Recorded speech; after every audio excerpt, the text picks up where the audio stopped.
ओम शांति। आज 7 सितंबर 2024 की साकार मुरली। आज बाबा ने कहा, मीठे बच्चे, ज्ञान का तीसरा नेत्र सदा खुला रहे तो खुशी में रोमांच खड़े हो जाएंगे। खुशी का पारा सदा चढ़ा रहेगा। प्रश्न, इस समय मनुष्यों की नज़र बहुत कमज़ोर है, इसलिए उनको समझाने की युक्ति क्या है? उत्तर, बाबा कहते, उनके लिए तुम ऐसे से बड़े चित्र बनाओ जो वो दूर से ही देखकर समझ जाए। यह गोले का यानी सृष्टि चक्र का चित्र तो बहुत बड़ा होना चाहिए। यह अंधों के आगे आईना। दूसरा प्रश्न, सारी दुनिया को स्वच्छ बनाने में तुम्हारा मददगार कौन बनता है? उत्तर, यह नेचुरल कैलेमिटीज तुम्हारी मददगार बनती है। इस बेहद के दुनिया की सफाई के लिए जरूर कोई मददगार चाहिए। ओम शांति। गायन भी है, बाप से 1 सेकंड में वर्षा, अर्थात जीवन मुक्ति, और तो सब है जीवन बंद में। यह एक ही त्रिमूर्ति और गोले वाला चित्र जो है, बस यही मुख्य है। यह बहुत बड़ा बड़ा होना चाहिए। धंधों के लिए तो बड़ा आईना चाहिए जो अच्छी तरह देख सके, क्योंकि अभी सब की नज़र कमज़ोर है, बुद्धि कम है। बुद्धि कहा जाता है तीसरे नेत्र को। तुम्हारी बुद्धि में अब खुशी हुई है।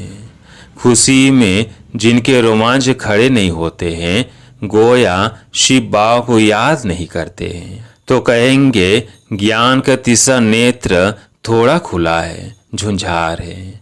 बाप समझाते हैं, कोई को भी शॉर्ट में समझाना है। बड़े बड़े मेले आदि लगते हैं, बच्चे जानते हैं। सर्विस करने लिए वास्तव में एक चित्र ही बस है। भल गोले का चित्र हो तो भी हर्जा नहीं है। बाप ड्रामा और झाड़ का अथवा कल्प वृक्ष का और 84 के चक्र का राज समझाते हैं। ब्रह्मा द्वारा बाप का यह वर्षा मिलता है। यह भी अच्छी रीति क्लियर है। इस चित्र में सब आ जाता है और इतने सब चित्रों की दरकार ही नहीं है। यही 2 चित्र बहुत बड़े बड़े अक्षरों के हो, लिखत भी हो। जीवन मुक्ति गॉड फादर का बर्थ राइट है। हवन हार विनाश के पहले, विनाश भी जरूर होना ही है। ड्रामा के प्लान अनुसार आप ही सब समझ जाएंगे। तुम्हारे समझाने की भी दरकार नहीं रहेगी। बेहद के बाप से बेहद का यह वर्षा मिलता है।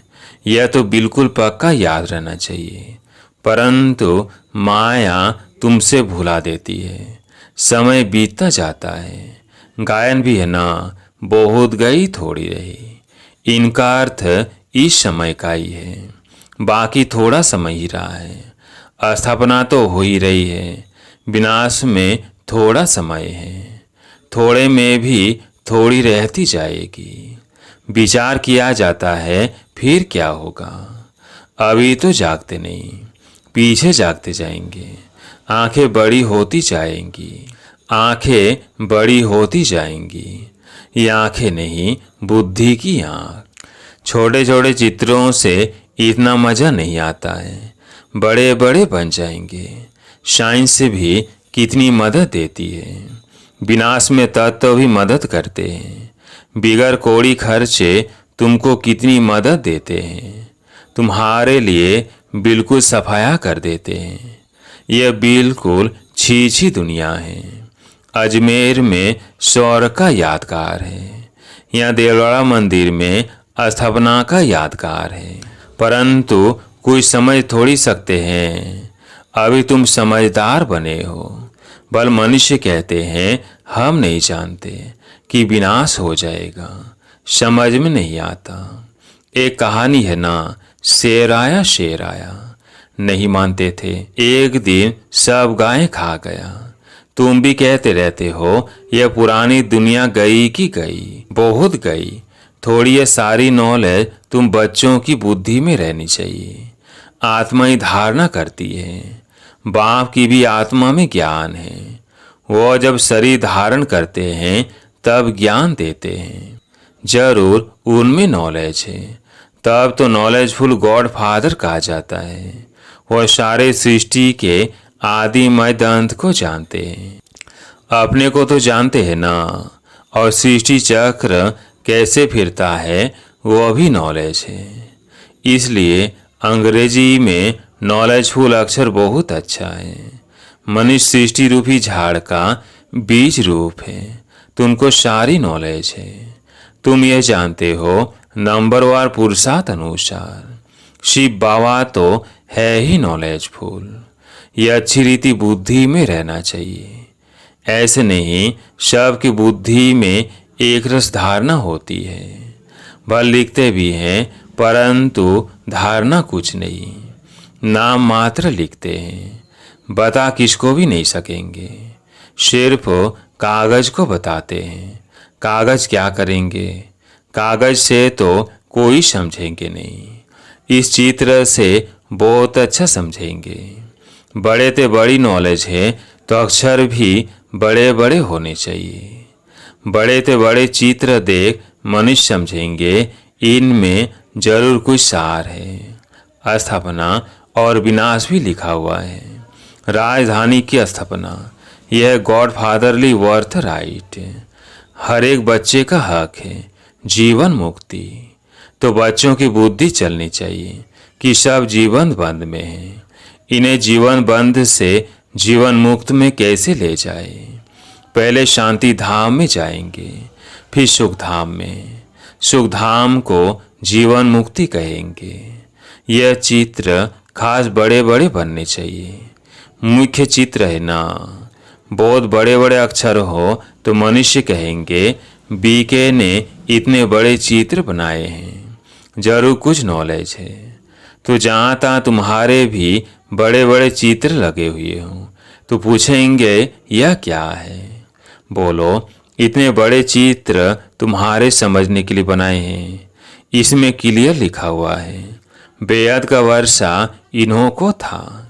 कल की बात है, आज वो नहीं है, क्योंकि 84 पुनर्जन्म लेते लेते नीचे आ गए हैं।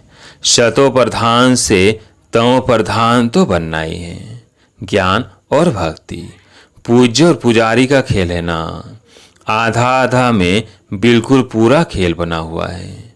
तो ऐसे बड़े बड़े चित्र बनाने की हिम्मत चाहिए। सर्विस का भी शौक चाहिए। दिल्ली के तो कोने कोने में सर्विस करनी है।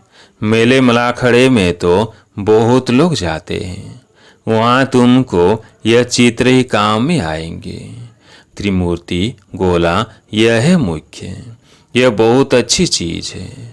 अंधे के आगे जैसे आईना है, अंधों को पढ़ाया जाता है। पढ़ती तो आत्मा है ना, परंतु आत्मा के आर्गन से छोटे हैं। तो उनको पढ़ाने के लिए चित्र आदि दिखाए जाते हैं। फिर थोड़े बड़े होते हैं तो दुनिया का नक्शा दिखाते हैं। फिर वो सारा नक्शा बुद्धि में रहता है। अभी तुम्हारी बुद्धि में सारा यह ड्रामा का चक्र है। इतने सब धर्म हैं, कैसे कैसे नंबर वार आते हैं, फिर चले जाएंगे। वहाँ तो एक ही आदि सनातन देवी देवता धर्म है, जिसको स्वर्ग हेवन कहते हैं। बाप के साथ योग लगाने से आत्मा पति से पावन बन जाएगी। भारत का प्राचीन योग मशहूर है। योग अर्थात याद। बाप भी कहते हैं मुझे बाप को याद करो। यह कहना पड़ता है। लौकिक बाप को कोई कहना नहीं पड़ता है कि मुझे याद करो। बच्चे ऑटोमेटिकली बाबा मम्मा कहते रहते हैं। वह है लौकिक माता पिता। यह है पारलौकिक, जिसका गायन है तुम्हारी कृपा ते सुख घनेरे। जिनको दुख है वही गाते हैं। सुख में तो कहने की दरकार ही नहीं रहती। दुख में है तब पुकारते हैं। अभी तुम समझ गए हो यह माता पिता है। बाप कहते हैं ना, दिन प्रतिदिन तुमको गुह्य गुह्य बातें सुनाता हूँ। आगे मालूम था क्या कि माता पिता किसको कहा जाता है? अभी तुम जानते हो, पिता तो उनको ही कहा जाता है। पिता से वर्षा मिलता है ब्रह्मा द्वारा। माता भी चाहिए ना, क्योंकि बच्चों को एडाप्ट करना है। यह बात किसके भी ध्यान में नहीं आएगी। तो बाबा घड़ी घड़ी कहते हैं, मीठे मीठे बच्चों, बाप को याद करते रहो। लक्ष्य मिल गया, फिर भल कहाँ भी जाओ। विलायत में जाओ, 7 रोज कोर्स किया तो बहुत है। बाप से तो वर्षा लेना ही है। यहाँ से ही आत्मा पावन बनेगी, स्वर्ग का मालिक बनेंगे। ये लक्ष्य तो बुद्धि में है, फिर भल कहाँ भी जाए। सारा ज्ञान गीता का इस बैज में है। कोई को पूछने की भी दरकार नहीं रहेगी कि क्या करना है। बाप से वर्षा लेना है तो जरूर बाप को याद करना है। तुमने यह वर्षा बाप से अनेक बार लिया है। ड्रामा का चक्र रिपीट होता रहता है ना। अनेक बार तुम टीचर से पढ़ करके कोई न कोई पद प्राप्त करते हो। पढ़ाई में बुद्धि योग टीचर के साथ रहता है ना। इम्तिहान चाहे छोटा हो चाहे बड़ा हो, पढ़ती तो आत्मा है ना। इनकी भी आत्मा पढ़ती है। टीचर को और फिर एम ऑब्जेक्ट को याद करना है। सृष्टि का चक्र भी बुद्धि में रखना है। बाप और वर्षे को याद करना है। दैवी गुण भी धारण करने हैं। जितना धारण करेंगे उतना ऊंच पद पाएंगे। अच्छी रीति याद करते रहते हैं। फिर यहाँ आने की भी क्या दरकार है, परंतु फिर भी आते हैं। ऐसा ऊंच बाप जिससे इतना बेहद का वर्षा मिलता है, उनसे मिलकर तो आवे। मंत्र लेकर सब आते हैं। तुमको तो बहुत भारी मंत्र मिलता है। नॉलेज तो सारी अच्छी रीति बुद्धि में है। अभी तुम बच्चे समझते हो कि विनाशी कमाई के पीछे जास्ती टाइम वेस्ट नहीं करना है। वह तो सब मिट्टी में मिल जाएगा। बाप को कुछ चाहिए क्या? कुछ भी नहीं। कुछ भी खर्चा आदि करते हैं सो तो अपने लिए ही करते हैं। इसमें पाए का भी खर्चा नहीं है।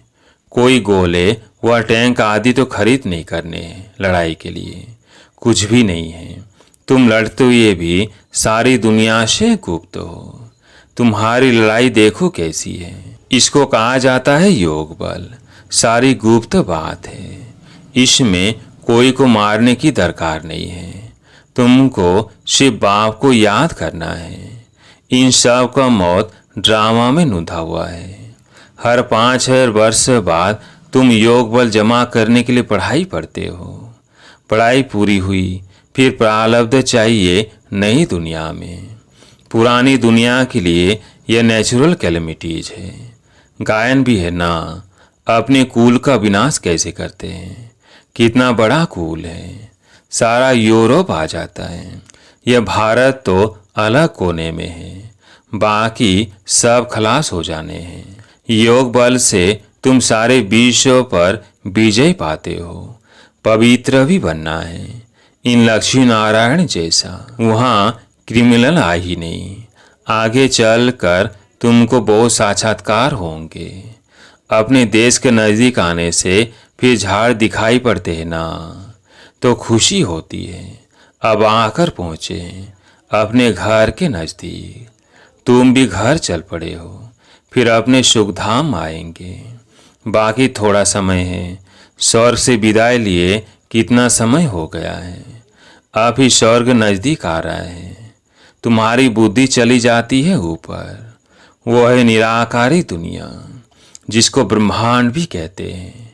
हम वहाँ के रहने वाले हैं। यह 84 का पाठ बजाया। अभी हम जाते हैं। तुम बच्चे हो ऑल राउंड। शुरू से लेकर पूरे 84 जन्म लेने वाले हो। देरी से आने वाले को ऑल राउंड नहीं कहेंगे। बाप ने समझाया है मैक्सिमम और मिनिमम कितने जन्म लेते हो। 1 जन्म तक भी है। पिछाड़ी में सब चले जाएंगे वापिस। नाटक पूरा हुआ, खेल खलास। अब बाप समझाते हैं मुझे याद करो। अंतमति सोगति हो जाएगी। बाप के पास परम धाम में चले जाएंगे। उनको कहते हैं मुक्ति धाम, शांति धाम और फिर सुख धाम, और यह है दुख धाम। ऊपर से हर एक सतो प्रधान, फिर सतो रजो तमो में आते हैं। एक जन्म होगा तो उसमें भी इन 4 स्टेजेस को पाएंगे। कितना अच्छा बच्चों को बैठ समझाते हैं, फिर भी याद नहीं करते, बाप को भूल जाते हैं। नंबरवार तो है ना, बच्चे जानते हैं नंबरवार पुरुषार्थ अनुसार रुद्रमाला बनती है। कितने करोड़ की रुद्रमाला है, बेहद के विश्व की यह माला है। ब्रह्मा सो विष्णु, विष्णु सो ब्रह्मा, दोनों का सरनेम देखो। यह प्रजापिता ब्रह्मा का नाम है। आधा कल्प फिर आता है रावण, डिटिज्म फिर इस्लामिज्म। आदम बीवी को भी याद करते हैं, पैराडाइज को भी याद करते हैं। भारत पैराडाइज स्वर्ग था। बच्चों को खुशी तो बहुत होनी चाहिए। बेहद का बाप ऊंचे तूंच भगवान ऊंचे तूंच पढ़ाते हैं। ऊंच तूंच पद मिलता है। सबसे ऊंच तूंच टीचर है बाप। वो टीचर भी है, फिर साथ ले जाएंगे तो सदगुरु भी है। ऐसा बाप क्यों नहीं याद रहेगा।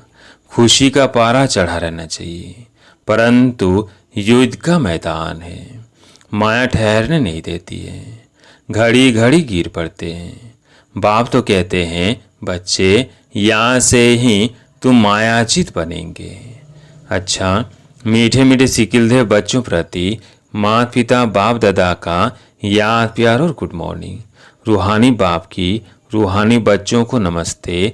हम रूहानी बच्चों की रूहानी बाप दादा को याद प्यार गुड मॉर्निंग, नमस्ते नमस्ते।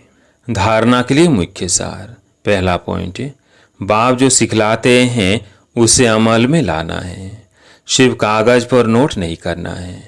विनाश के पहले जीवन बंध से जीवन मुक्त पद प्राप्त करना है।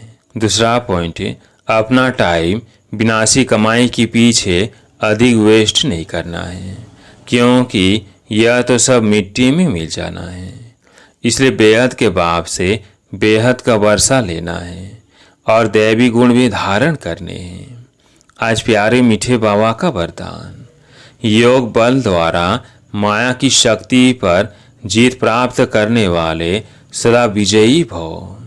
योग बल द्वारा माया की शक्ति पर जीत प्राप्त करने वाले सदा विजयी भव।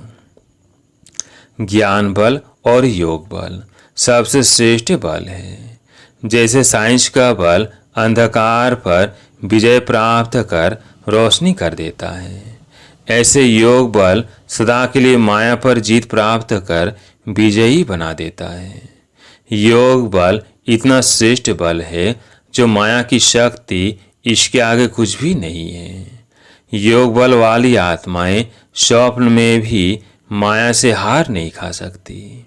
स्वप्न में भी कोई कमजोरी आ नहीं सकती। ऐसा विजय का तिलक आपके मस्तक पर लगा हुआ है। स्लोगन, नंबर 1 में आना है तो व्यर्थ को समर्थ में परिवर्तन कर दो।